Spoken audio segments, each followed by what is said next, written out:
John, what the devil is this? Get the scripts.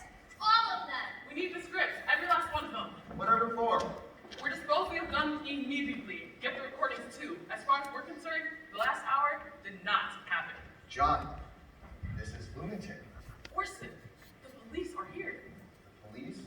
Yes. Why? When the listeners couldn't get through to the CBS switchboard, they kind of start to telephone the police. And when the police couldn't get through to our switchboard, they started to come here in person. Send them away. I tried that, Orson, but they refused to leave. So then why are they oh so patiently waiting in the control room? Not say patiently. Look, I told them that we were still in the air, but it won't be long before they realized I wasn't telling them the truth. Over 100 telephone calls to the CBS switchboard. Has the world gone mad? In a word, yes. Okay? You go to your rehearsal. You've got actors waiting for you at the theater. I'll handle the police and the press. No, I'll have them. Send them. Are you sure? Yeah, at least here it's all about. Okay. Let them in! Orson, do you have any idea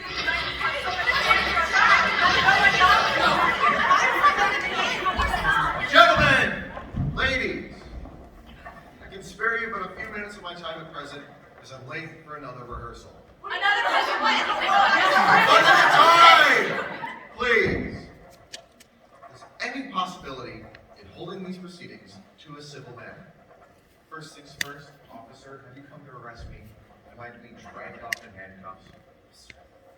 Speak up, will you? The gentleman is, I should arrest you for your own safekeeping. My safekeeping isn't that thought. Safekeeping from what, pray tell me? You must clear a stir out there, Mr. Welles. Have I broken any law? No, sir. There's no I know of. You can't very well place a radio program under arrest now, can you? Let me ask your kind assistance and safety from the gentlemen and ladies of the press.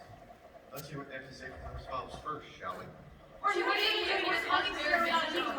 One at a time!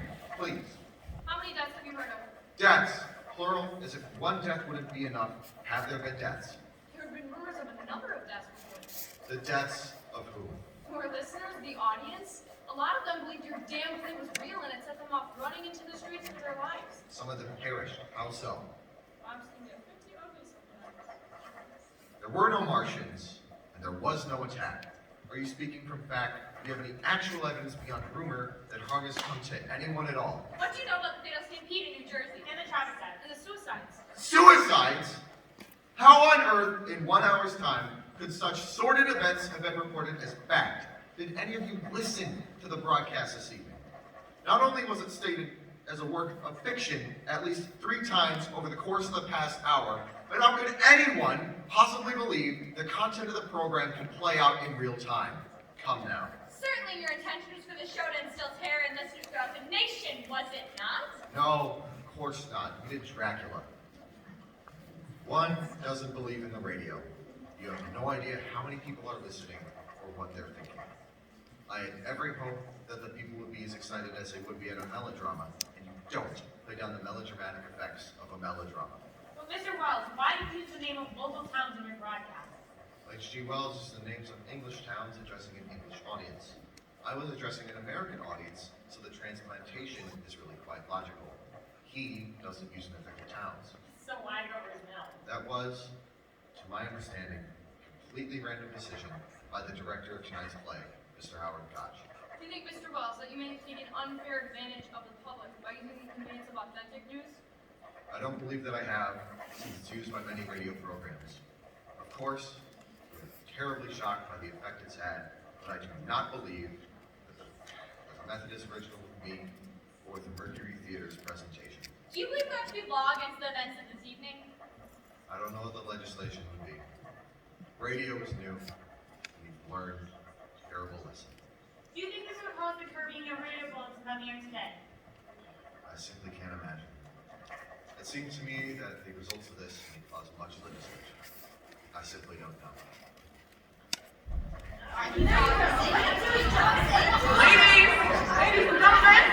Ladies and gentlemen, please. My name is John Houseman, and I'm the producer of this program.